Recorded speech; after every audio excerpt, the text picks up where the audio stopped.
जैसे हमारे जैसे खानदान जो थोड़े से एजुकेटेड हैं, वो तो आपको किसी तरह अप्रोच कर लेते हैं कि हमारी बच्ची बचा लो, या फिर पुलिस में कंप्लेंट करते हैं या इधर उधर कंप्लेंट करते हैं।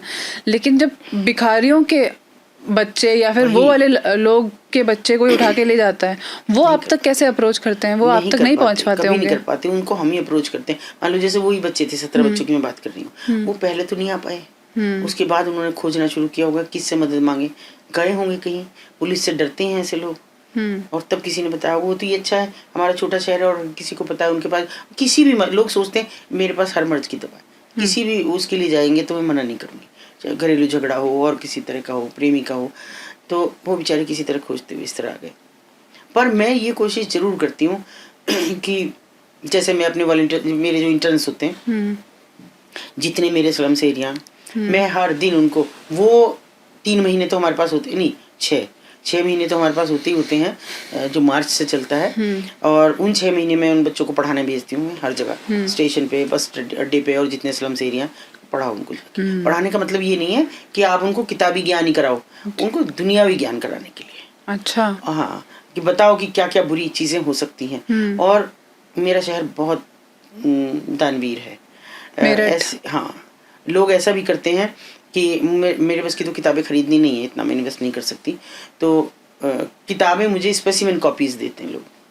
मतलब जो उनकी छपती हैं, जिनको दिखा के वो करते हैं, ट्रायल के लिए होती हैं, वो उनके पास ढेरों होती हैं। हाँ, तो मेरा आधा पिछला हिस्सा भर रहा है, भरा पड़ा रहता है किताबों से हमेशा। तो मैं किताबें सारे इंटर्न्स को, वो उस समय खत्म होती है मेरी जब मेरे इंटर्न्स आ जाते हैं, बांटो, पढ़ाओ, वर्क बुक देखो, इनको लिखना सिखाओ। जितने भी हमारे यहाँ गाड़ियाँ लुहार पड़े हैं उनके बच्चों के बीच जाओ। और मैं आपको बताऊं कि मतलब कुछ बच्चे ऐसे भी हैं, जैसे गाड़ियाँ लुहारों में 2 बच्चियाँ हैं, मैंने उनको कहा कि देखो मोनालिसा तुम्हारी बिरादरी की कहाँ पहुँच गई, तुम कुछ नहीं कर सकती। अभी एक लड़की का आपको मैं लिंक दे के जाऊँगी, तो आप देखो उसके कितने फॉलोवर हैं, कुछ नहीं आता उसे, लेकिन वो कर रही है, अनपढ़ है। तो ऐसे भी बच्चे थोड़े आगे आ रहे हैं, सोशल मीडिया के जरिए भी कोशिश हम करते हैं उनके बीच में जाने की। तो बात ये नहीं है कि वो कैसे अप्रोच करें या हम कैसे अप्रोच करें, बात ये है कि हमारी मंशा क्या है, इच्छा क्या है हमारी, उनको बचाने की है या खुद से कुछ अपने आप को एक्सपोज करने की है। तो ये मुझे कभी समझ नहीं आया। मेरी केवल एकमात्र ये होती है, मैं किसी को, अपने वॉलंटियर्स को भी स्ट्रिक्ट हिदायत होती है कि मैं एक्सपोजर नहीं चाहती।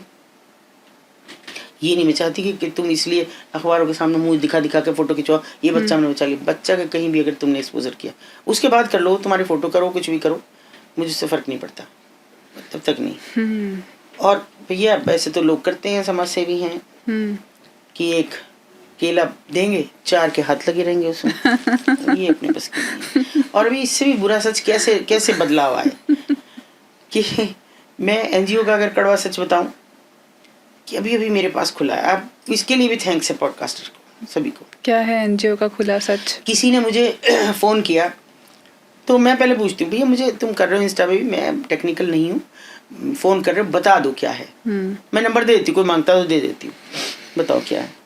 कह रहे जी आप मुझे जानती हैं पर मैं बताऊंगा नहीं। मैंने कहा अब तो मत बता भैया, फिर बात भी मत बता। नहीं, आपको मैं सच्चाई बता रहा हूँ, चलो बताओ। अब वो बात शुरू करे तो मुझे थोड़ी देर बाद समझ में आ गया। मैंने उसको कहा कि तुम ये हो? मैंने कहा हाँ जी। मैंने कहा फिर अभी देखिए वो क्या होता है कि वो किसी सेक्स वर्कर के टच में आता है। अच्छा। और वो महिला से शादी कर लेता है। शादी उसकी खुद की नहीं हो रही थी, यंग था, शादी कर लेता।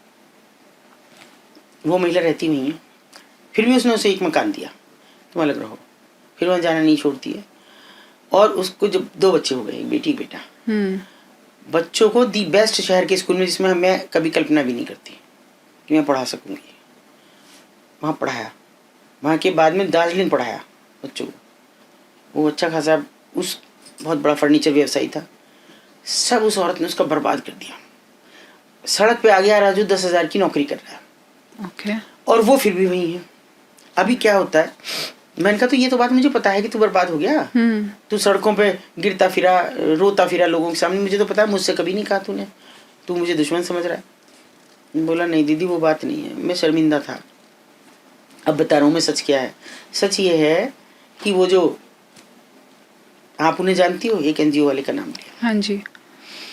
मैंने कहा हाँ जानती हूँ, 1-2 बार अधिकारियों के पास बैठे बैठे देखा है, या एंटी ह्यूमन ट्रैफिकिंग थाने में बैठे देखा।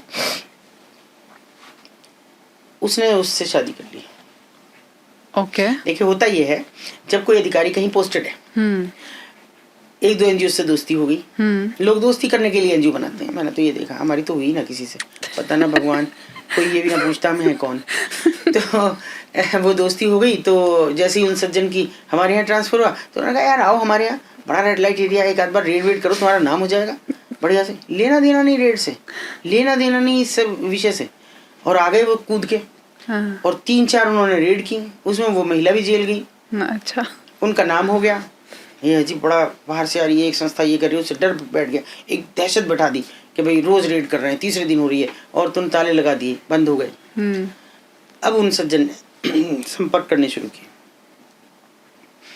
पैसा वसूलना शुरू किया और उस महिला से सो कॉल्ड शादी की। अब इस बीच शादी करके बेवकूफ ने ये भी नहीं सोचा, तुझे फोटो खिंचा रहा जगह जगह घूम घूम के, जो लगा हुआ है जिसके बच्चे हैं वो तुझे बर्बाद करेगा एक दिन। अब वो महिला, अब उस महिला को भी एक एनजीओ बनवा दिया, सेक्स वर्कर को भी। अच्छा। हाँ, अपना तो था ही। और अब परसों परले दिन एक सरकारी रेड हुई है, उसमें वो जेल चली गई मैडम। अब बताइए ये एनजीओ का सच है। अब उन्हें कौन बचा, वो इसलिए अब फिर रेड नहीं करते, वो अब नहीं कर रहे पिछले 4-5 साल से, क्योंकि वो अधिकारी का भी कहीं और ट्रांसफर हो गया, अब उसके साथ वो कहीं और करेंगे जाके। ओके। अब बताइए, ऐसा नहीं मैं ऐसी कह रही हूँ, मैं आपको उसके सबूत दूंगी, उसके फोटोज हैं मेरे पास, बिल्कुल लगाएंगे साथ में।